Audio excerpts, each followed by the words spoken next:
What if the very thing that makes you unforgettable is the part of yourself you have been taught to hide? The softness you were told was weakness, the passion you were warned was too much, the wild spark you tried to tame just to fit in. Carl Jung understood something most people overlook. Feminine energy is not about performing or pleasing. It is about embodying a truth so magnetic it pulls without trying. And the secret is this. When you live from that place, you do not compete with any other woman. You become the only one he can see.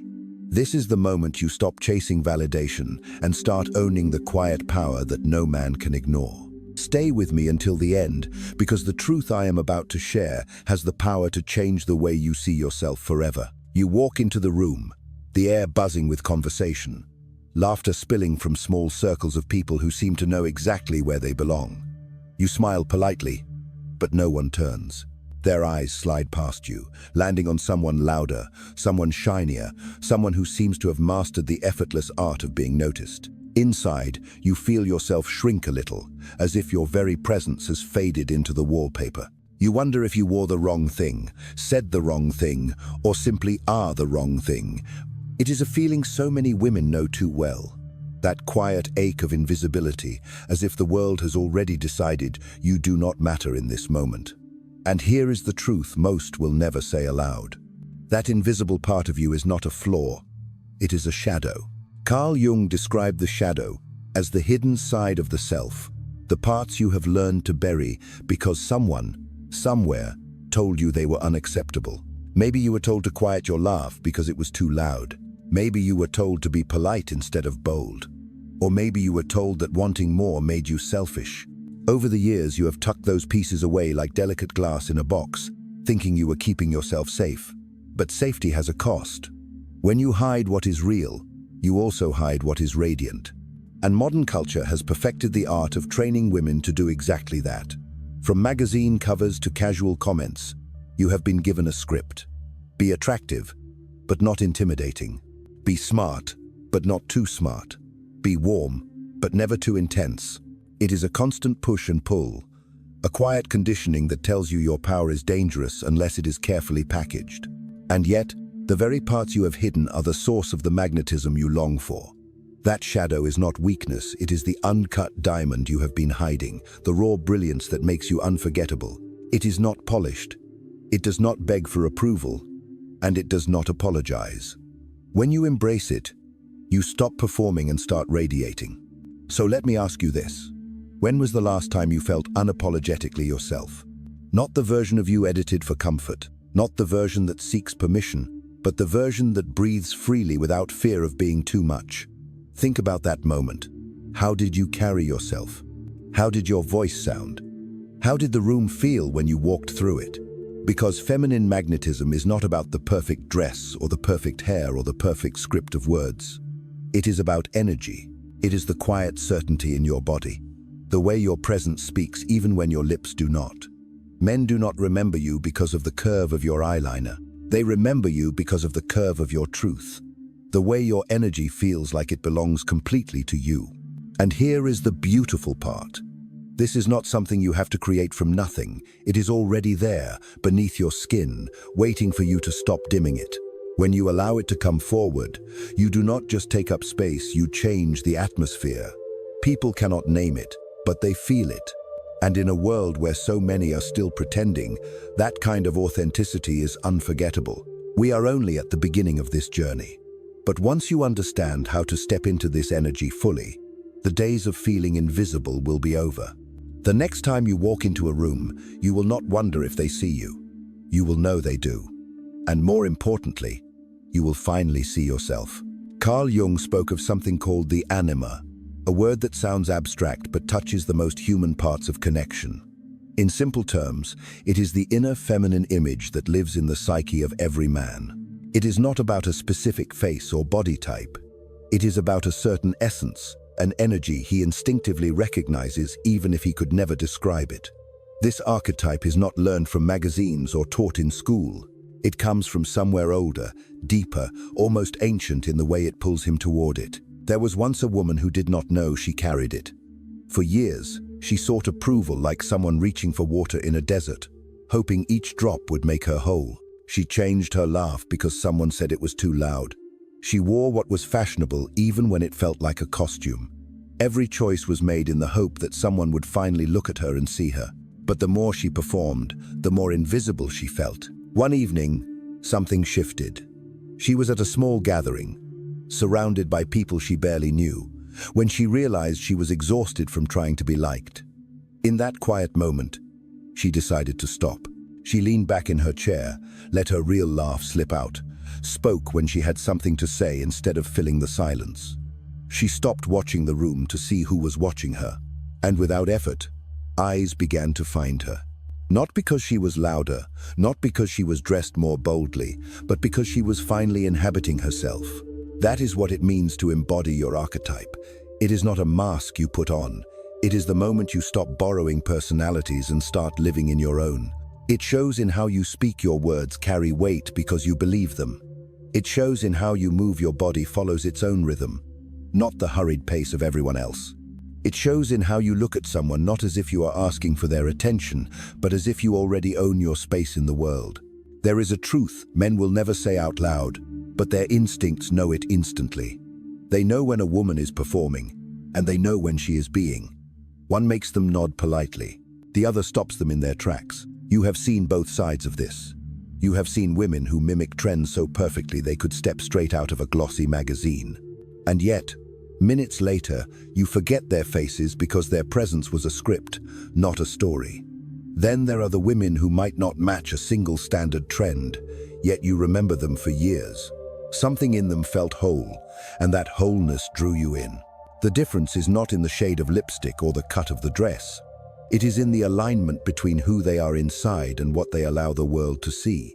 It is in the absence of apology. That is the energy of the feminine archetype, the one Jung spoke of, the one that has moved through art, myth, and memory for centuries. It does not need to shout to be heard. It does not need to chase to be found. Can you feel the difference in your body when you imagine living from that place? When you picture walking into a room not hoping to be enough, but knowing you are already more than enough? That is the shift that changes the air around you. That is the archetype that makes him forget every other woman, not because you are trying to be unforgettable, but because you have become impossible to replace. And this is only the beginning. The next step is not just understanding the archetype, but awakening it in your daily life, until it stops being a moment you step into and becomes the way you move through the world. She stood in front of the mirror, the glow from the vanity lights casting a too bright reflection she barely recognized. The makeup was flawless, the dress perfectly on trend, the hair styled as if she had stepped out of a fashion spread. And yet, there was nothing in her own eyes that felt alive. She had spent years collecting the pieces of a perfect image, and somewhere along the way, she had misplaced herself. The more she chased perfection, the easier it became for the world to replace her, because perfection looks the same on everyone who tries to wear it. That was the breaking point. Not a dramatic public moment, but a quiet, private collapse, where the truth finally became too loud to ignore. She was tired. Not the kind of tired that sleep could fix, but the deep exhaustion of living a life edited for approval. Carl Jung would have recognized this moment instantly. He called the path forward individuation, but in plain language, it means this becoming whole, by uniting all the parts of yourself you have kept apart. The side of you that is polished and presentable, and the side of you that is raw and real. The part of you that knows how to play the game, and the part that refuses to play at all. The awakening does not arrive with fanfare. It begins more like the memory of a song you have always known, the melody faint at first, then growing stronger the more you listen. It feels like coming home to yourself after years of wandering. I have seen it happen in ways that seem almost invisible at first. A woman stops answering messages from people who drain her. She buys the dress that feels like her, even if it is not what anyone else would choose. She speaks up in a meeting without rehearsing every word in her mind. These are small acts on the surface, but they are the first flowers pushing through the soil after a long winter. Think of it like a garden. For so long, you have been planting only what you thought others would admire: perfectly manicured roses, trimmed hedges, neat rows of blooms that match. But deep down, weeds have been growing. Not weeds in the sense of ugliness, but wildness, plants with roots strong enough to survive anything, even your own neglect. When you finally pull away what no longer belongs, sunlight reaches places it has not touched in years. The garden does not just look different, it breathes differently. This is why the moment of awakening is so powerful. It is not about adding more to yourself. It is about removing what is false. You discover that you do not have to fight for a seat at the table when you can build your own. You realize that the race you have been running was never yours to win. And in that moment, you stop competing. You start creating. You stop looking sideways to see who is ahead of you. And you start looking inward to see what is waiting to come alive. That shift is not subtle. People around you notice it even if they cannot name it. They feel the way you now carry yourself, not like someone asking for permission, but like someone who has already decided she belongs. So let me ask you this. What would your life look like if you stopped apologizing for taking up space? If you stopped waiting for the perfect moment to be yourself and realized that this moment, right now, is the only one that matters? The woman in the mirror did not change overnight. But from that breaking point forward, every choice was different. She no longer dressed to disappear or spoke to be accepted. She dressed because the fabric felt good on her skin. She spoke because her voice had something worth saying. And as she did, the melody inside her grew louder, until it was impossible to forget. That is the true nature of awakening. It does not give you something new. It gives you back what was always yours. And once you have heard that song, you will never again be content with silence. Magnetic confidence is not a trick you turn on and off. It is a way of moving through the world that people feel before you even speak. In conversations, it shows up as the ability to truly listen instead of planning your next sentence. On a date, it is the ease of sitting in silence without rushing to fill the air. In the workplace, it is speaking when you have something valuable to say, not because you fear being forgotten. This kind of presence does not demand attention. It commands it naturally. From a young age, many women are taught to shrink themselves in subtle but powerful ways. To cross their legs tightly, to keep their voices soft, to smile even when they do not feel like it. These habits may seem small, but over time, they send the same message to the world that you are here to fit in, not to take up space. Society rewards this shrinking, calling it politeness or grace, while quietly stripping away the raw, grounded energy that makes you unforgettable. Reclaiming that energy begins with behaviors that signal self-possession without arrogance. One of the simplest is posture. When you stand tall with your shoulders back, your body tells your mind that you belong. Eye contact works the same way. Not the darting glance that asks for approval, but the steady gaze that says, "I see you, and I am not afraid to be seen." Even the pace of your movements matters. Rushed movements tell the world you are chasing something. Measured movements tell the world you are exactly where you need to be. Imagine this. Two women walk into the same room. The first has clearly prepared for this moment. She is dressed perfectly for the occasion, every strand of hair in place, a smile ready before she has even made eye contact. She scans the room quickly, seeking a landing place, her laugh coming just a little too soon in conversations. She is trying to be liked, trying to be noticed, trying to be enough. The second woman walks in without hurry. She is not careless, but there is an ease in her movements. Her eyes take in the room, not with calculation, but with curiosity. She smiles when something genuinely amuses her. She speaks when she wants to add to the conversation, not to prove she belongs in it. She is not performing. She is simply being, and without effort, people are drawn to her. They feel the difference, even if they cannot name it. That difference is authenticity. Carl Jung understood that attraction is rooted in the alignment between who you are and how you show up. When your outer self matches your inner truth, you become magnetic in a way that cannot be faked. It is not about volume or sparkle or constant charm. It is about congruence. The world trusts what feels real, and real is rare. Think about how this plays out in your daily life. In a conversation, magnetic presence is letting someone finish their thought before you respond. On a date, it is resisting the urge to fill every quiet moment with nervous chatter. In your career, it is the confidence to say, "I do not have the answer yet, but I will find it," instead of pretending to know. These moments may feel small, but they are where trust is built. There is also a deeper layer. When you stop trying to please everyone in the room, you give your energy to the people and moments that actually matter. That focus is powerful. It makes others feel chosen, not because you are desperate for their approval, but because your attention is intentional. This is why people remember the way you made them feel long after they forget the details of what you said. You do not have to wait for the perfect opportunity to start practicing this. Tomorrow, choose to walk into the room like you belong because you do. Let your posture speak before you say a word. Let your eyes meet others without rushing away. Let your presence be an anchor, not a question mark. And notice how the energy shifts, not only in how people respond to you, but in how you feel in your own skin. Confidence is not about becoming someone else. It is about returning to the person you were before the world convinced you to be smaller. And once you taste what it feels like to inhabit your space fully, you will never want to shrink again. Some women pass through a man's life like a shadow, soft and unremarkable, forgotten before the season changes. Others leave a trace so deep it lingers in his thoughts years later, surfacing at the oddest moments, a certain turn of phrase, the scent of rain, the way the light once caught her face. What makes the difference is not beauty alone, nor the calculated pull of charm. It is wholeness. It is the quiet, unshakable sense that she was already complete before he arrived. Men remember women who embody their wholeness because such women awaken something buried in them. Carl Jung wrote that relationships are mirrors, reflecting back the parts of ourselves we have not yet claimed. When a woman stands in her own truth without apology, she becomes that mirror. She does not reflect only what a man wants to see. She reflects what he has forgotten about himself.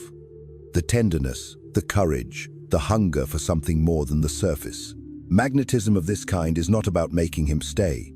It is about being unforgettable, because your presence called him to rise. You stirred something real in him, and whether he acted on it or not, the memory of that stirring will remain.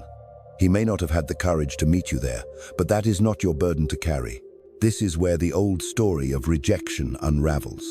You may have been taught to believe that his leaving means you were not enough, that if only you had been prettier, quieter, more agreeable, he would have stayed. But here is the truth: when you live in alignment with your whole self, rejection is not a loss. It is proof that you did not bend yourself into a shape that was never yours. It is confirmation that you stood as you are and let the wrong ones walk away. There is freedom in that. The kind of freedom that lets you open your heart without fear of being broken. Because you understand that love is not a contract for permanence, it is a meeting of truths. And sometimes, the most loving thing you can do for both of you is to let the door close without trying to hold it open. When you live this way, you love differently. You are not chasing a role in someone else's life. You are not auditioning for the part of the one. Instead, you are choosing who you invite into the space you have built, a space already rich and alive before anyone enters. That is the kind of energy that cannot be forgotten. Imagine loving from that place. If you believed you were already enough, how would that change the way you love? Would you speak more boldly? Would you ask for what you need, without the tremor of fear? Would you walk away when the match is wrong, without calling it failure? This is the truth. Most people never tell you magnetism is not a performance. It is a state of being. It grows in the soil of self-respect and blooms in the light of your own acceptance. And once you have tasted it, you will see how hollow the old games feel. You will no longer try to win love by outshining someone else, because you will understand that real connection is not won, it is met. Men who encounter this kind of presence may not always be ready for it, but they will never truly forget it. And you will never forget the feeling of standing so firmly in yourself that you did not need to be remembered to feel whole. You are not here to be chosen. You are here to choose yourself. And in doing so, you create the kind of life and love that cannot be dimmed, not by time, not by distance, not by the leaving of anyone. When you walk this path, every step is yours, every choice is yours, and every moment belongs to you. And in the quiet strength of that truth, you will find that the world turns to look not because you asked it to, but because it cannot help itself. You have walked through the arc that so many women never dare to take, from the quiet suppression that kept you small, to the awakening that called you back to yourself, to the magnetic authenticity that no one can imitate. This journey was never about becoming someone new. It was about returning to the woman you have always been, before the world told you who you should be. Your feminine magnetism is not something you create. It is something you uncover. It lives in the way you speak truth without fear, the way you move without apology, the way you choose yourself before anyone else does. Share this with someone who needs to remember their power. Leave a comment about your own awakening, and subscribe so we can walk this path together. The moment you stop chasing is the moment the world cannot stop watching.